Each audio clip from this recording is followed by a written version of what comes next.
So even though it seems like nobody's selling and there's nothing available and no inventory, all that kind of stuff, we've actually sold more homes this year than any other year in history besides 2005 and 2006, right before the market crashed, ironically. What's up? It's Caleb with VK Real Estate, brokered by EXP, back with another market update. I'm going to try to keep these pretty short, pretty punchy, and just let you guys get all the data, the facts, see the trends, and then get you on your way. Now, this is a real estate update for October of 2021. You're going to see in these graphs and charts that it only goes up to September. The reason for that is because our MLS takes a few weeks, for one, to aggregate all of the data. That's why it's the second week of October, I think, today. So it takes a little bit for them to aggregate all of that and get it all put together, so it won't be the very first of the month when these things come out. And the second thing is, we only have data for last month. So even though this is an October update, it only shows data from up to September. So if you're confused about that when you see that, that's why. But without further ado, let's get into it. So first things first, we have the average sales price by month. Now, if you remember from the first market update video, we talked about the June peak and how things have kind of been leveling off since then.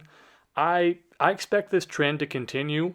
I think it's going to keep on slowly going down till about January, where it's going to bottom. And then at that January bottom, we'll see that until about March. And March is generally when we see what we call the summer bump. So you'll start to see prices jump up by about 5% in that time, and then continue to climb to June again, and the cycle just generally repeats. So while the market is crazy, yes, values are getting thrown through the roof, the overall shape of this graph and, the character of everything is all pretty much the same. It's not really too crazy. Next, we have the percent of list price received. That's a much better title for this graph. I don't know why I didn't change that, but anyway. So again, May, June, even, July, that summer bump, you can see where it starts in March there.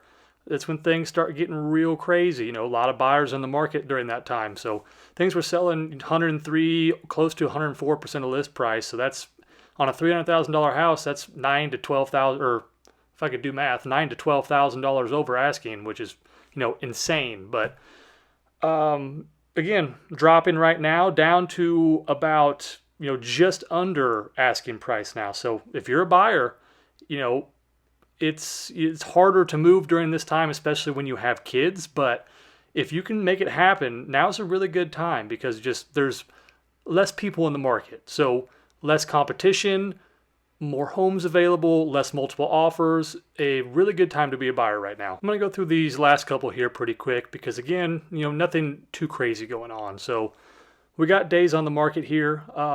Again, summer bump happens, more buyers in the market.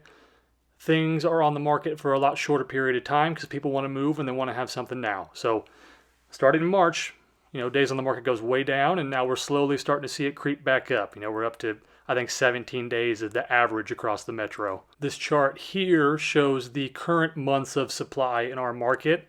Again, if you watched my last video, you know that in general, they used to consider 6 months of supply a balanced market. I personally think it's more of about 4 months, but regardless, we're at 1.1. So, still pretty short on supply there.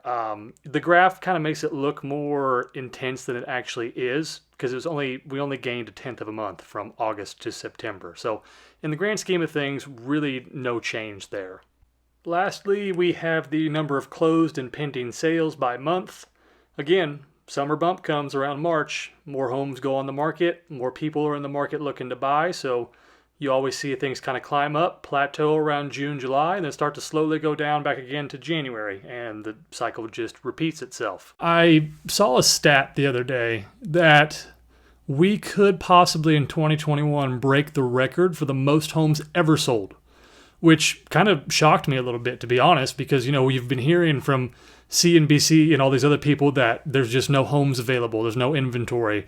It's been the same story for a couple of years now. So when I saw that, I was like, yeah, I don't know. So I ended up doing some digging, and I will show you the graph that I found. So this is a screenshot from Statista.com. And if you look on the far left, you can see in 2005 and 2006, we had sold, just over 7 million in 2005 and just about 6.5 million in 2006, right before the crash. And then you can see kind of dropped down pretty good and then slowly started building back up until where we are now, where again you see a massive jump in number of home sales.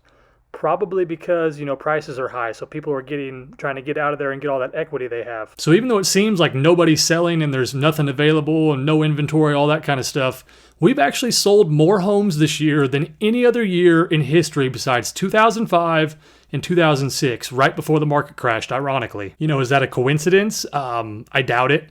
I could be wrong. I could be making another one of these videos sometime here in the future and say, eat my words and say, I was wrong, it crashed, whatever. But I just don't see that happening. In this case, again, it's just one of those things that was fueled by record low interest rates. People wanted to move. You spend more time at home. My generation, the millennial generation, getting married, having kids, wanting to start a family.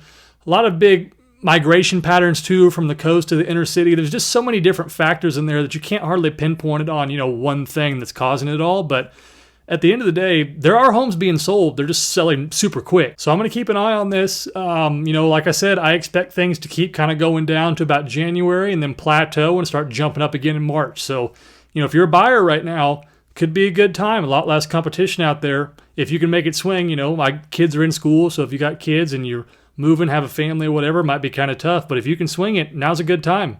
But anyway, till next time, hope you guys enjoyed this video. Thanks for watching.